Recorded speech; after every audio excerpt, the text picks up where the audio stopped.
Selamat sore, perkenalkan nama saya Jordi Gunawan Mendrafa. Pada kali ini saya akan memaparkan tentang hasil tugas saya tentang semiotika. Teori semiotika. Semiotik atau semiotik adalah teori tentang tanda. Secara garis besar, semiotik digolongkan menjadi 3 konsep dasar, yaitu yang pertama adalah semiotik pragmatik atau semiotik pragmatik, kedua semiotik sintaktik, dan ketiga adalah semiotik semantik. Semiotika menurut ahli yang akan saya bahas adalah semiotika menurut Roland Barthes. Roland Barthes pada tahun 1915 sampai 1980, dalam teorinya tersebut Barthes mengembangkan semiotika menjadi 2 tingkatan pertandaan, yaitu tingkat denotasi dan konotasi. Denotasi adalah tingkat pertandaan yang menjelaskan hubungan penanda dan petanda pada realitas, menghasilkan makna eksplisit, langsung, dan pasti. Konotasi adalah tingkat pertandaan yang menjelaskan hubungan penanda dan petanda yang di dalamnya beroperasi makna yang tidak eksplisit, tidak langsung, dan tidak pasti. Barthes juga melihat aspek lain dari penandaan, yaitu mitos yang menandai suatu masyarakat. Mitos menurut Barthes terletak pada tingkat kedua penandaan. Jadi setelah terbentuk sistem sin and signifier dan signified, tanda tersebut akan menjadi penanda baru yang kemudian memiliki pertanda kedua dan membentuk tanda baru. Jadi ketika suatu tanda yang memiliki makna konotasi kemudian berkembang menjadi makna denotasi, maka makna denotasi tersebut akan menjadi mitos. Nah, kali ini dalam contoh semiotika Roland Barthes saya akan mengambil tentang video farm trip Nias dalam mempromosikan objek wisata Sumatera Utara. Nah, bisa kita lihat pada gambar yang pertama. Di sini ada seorang ketua dari Petua Nias, ia menjadi membawakan tarian-tarian Nias. Nah, makna denotasi dalam gambar yang pertama adalah memperlihatkan pasukan perang yang terdiri dari puluhan orang, lengkap dengan pakaian dan atribut perang. Makna konotasinya adalah yang tergantung di dalamnya adalah bahwa pasukan perang yang terdiri dari puluhan orang, lengkap dengan pakaian dan atribut perang ini biasanya dikenal dengan tarian perang atau valuaya.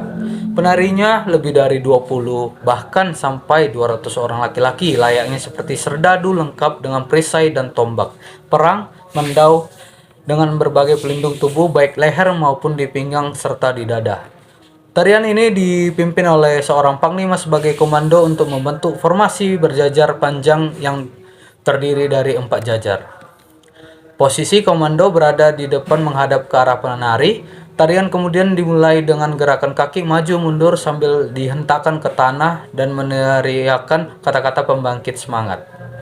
Makna mitos yang tergantung pada gambar yang pertama tadi adalah terdapat di dalam tayangan atau gambar tersebut bahwa tari perang atau valuaya menggambarkan persatuan dan kesatuan suatu kampung saat menghadapi berbagai ancaman musuh.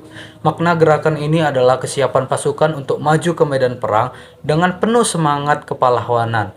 Tari perang menurut masyarakat Nias, salah satu mitos asal-usul Nias berasal dari sebuah pohon kehidupan yang disebut Sigaru Tora'a yang terletak di sebuah tempat yang bernama Teteholi Anak A. Menurut mitos tersebut mengatakan kedatangan manusia pertama ke Pulau Nias dimulai pada zaman Raja Sirao yang memiliki 9 orang putra yang disuruh keluar dari Teteholi Anak A karena memperebutkan tahta Sirao. Kesembilan putra itulah yang dianggap menjadi orang-orang pertama yang menginjakan kaki di Pulau Nias. Nah, bisa kita lihat ini adalah gambar kedua. Gambar kedua ini memiliki makna denotasi. Dalam gambarnya memperlihatkan puluhan orang dengan menggunakan pakaian adat melakukan perarakan patung dalam musyawarah yang dilakukan oleh masyarakat. Makna konotasinya adalah dalam tayangan tersebut bercerita tentang perarakan patung harimau yang diselenggarakan sebagai usaha melestarikan dan revitalisasi budaya Nias pada acara tertentu. Upacara ini dapat juga diartikan sebagai pertemuan para tetua adat dalam rangka memahami, mengkaji hukum untuk diperbarui yang kemudian ditetapkan dan disahkan hukum yang baru. Upacara ini dikenal dengan Famadaya Harimau. Menurut Yosafat F. Daki mengatakan bahwa patung yang diarak-arakan dalam upacara adat istiadat dan ritual keagamaan tradisional masyarakat Mainamolo sesungguhnya bukanlah harimau yang kita kenal saat ini, melainkan badannya menyerupai anjing dan kepalanya seperti ular naga. Makna mitos dari gambar tersebut adalah menjelaskan bahwa bila mana dimulainya tradisi Famadaya harimau, sampai saat ini belum ada dokumen sejarah yang otentik menyebutkannya. Namun, bila dikaji secara mendalam, ternyata interpretasi folklore yang berkembang diungkapkan bahwa secara kolektif Famadaya harimau merupakan bagian integral dalam kehidupan masyarakat Mainamolo. Hal ini tercermin pada upacara adat istiadat dan ritual keagamaan leluhur Mainamolo pada masa lalu. Yang ketiga adalah makna denotasinya terlihat dua wanita sedang menumpuk padi. Makna konotasinya adalah tayangan tersebut di zaman ini terdapat masyarakat Nias dalam menumbuk padi masih menggunakan alat-alat tradisional. Sebuah batang kayu dibuat balok serta memiliki lubang persegi dan lubang kerujut atau sering disebut lesung. Serta ditambah sebuah kayu panjang yang disebut alu yang digunakan untuk menumbuk. Untuk menumbuk beras yang akan dimasak, mereka menumbuk padi secara bersamaan. Biasanya kegiatan ini dilakukan oleh ibu rumah tangga. Awalnya mereka memasukkan padi ke dalam lesung, lalu kegiatan menumbuk padi mereka lakukan secara bersamaan. Karena adanya benturan dari alu dan lesung tersebut menimbulkan bunyi yang indah. Hal itu memicu mereka untuk mendengarkan lagu sehingga kegiatan menumbuk padi jadi lebih menyenangkan. Makna mitos dari gambar ini adalah tercipta dalam tumbukan alu lesung adalah buah kesepakatan jiwa para penumbuknya, juga kesepakatan jiwa antara manusia dan alamnya. Ia menjadi musik tersendiri yang menggembirakan, yang menciptakan integrasi antara kegiatan ekonomi, sosial, kultural, bahkan spiritual. Maka betapa indahnya, nyaman, tentramnya hati saat tumbuh alu dan lesung masih terjadi. Para penumbuk padi berbincang, bersenda gurau, dan berbagi cerita. Kerukunan dan kedekatan emosional pun membuat suasana perdesaan menjadi hangat dan harmonis. Lalu gambar terakhir adalah bisa kita lihat di samping. Makna denotasi dalam gambar terakhir terlihat berbagai ekspresi pelompat saat mengudara melakukan atraksi lompat batu yang terbuat dari batu monolit, tingginya mencapai 2 meter dengan lebarnya 90 cm, panjangnya 60 cm.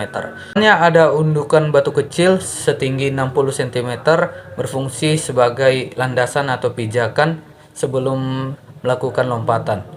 Prajurit itu berlari dan menginjak undukan batu kecil penopang terlebih dahulu untuk dapat melewati susunan batu yang tinggi. Makna konotasi dari gambar ini adalah menjelaskan salah satu tradisi yang masih hidup di dalam masyarakat Nias, yakni lompat batu atau hombo batu. Tradisi hombo batu merupakan istilah yang lahir dari bahasa Nias Selatan yang artinya dalam bahasa Indonesia adalah tradisi lompat batu. Batu yang dilompati dalam tradisi ini adalah batu yang disusun dengan tingginya 2 meter dengan ketebalan 40 cm. Pada awalnya tradisi hombo batu ini menggunakan tanah liat dengan ketinggian 3 meter, namun tidak ada yang mampu melewatinya sehingga diturunkan menjadi 2 meter. Tujuan dilakukan lompat batu mulanya adalah untuk melatih fisik terutama dalam melompat. Karena dalam suku Nias sendiri sering terjadi peperangan antara suku di mana setiap kampung memiliki bentengnya masing-masing. Maka setiap pasukan harus memiliki kemampuan untuk melompati benteng tersebut. Makna mitos dari gambar ini adalah bahwa tradisi lompat batu lahir akibat terjadi konflik suku di wilayah tersebut, sehingga masyarakat Nias harus menyiapkan para pemuda tangguh yang akan dijadikan seorang prajurit untuk menghadapi perang demi mempertahankan tanah air mereka. Demikianlah presentasi saya, yang dimana judul presentasi saya adalah Semiotika Roland Barthes Video Farm Trip Nias dalam mempromosikan objek wisata Sumatera Utara. Demikianlah hasil presentasi saya. Jika ada kata-kata yang atau bahan kajian yang belum memenuhi kriteria yang ada, saya mohon maaf. Terima kasih buat penonton dan Bapak dosen yang telah menontonnya.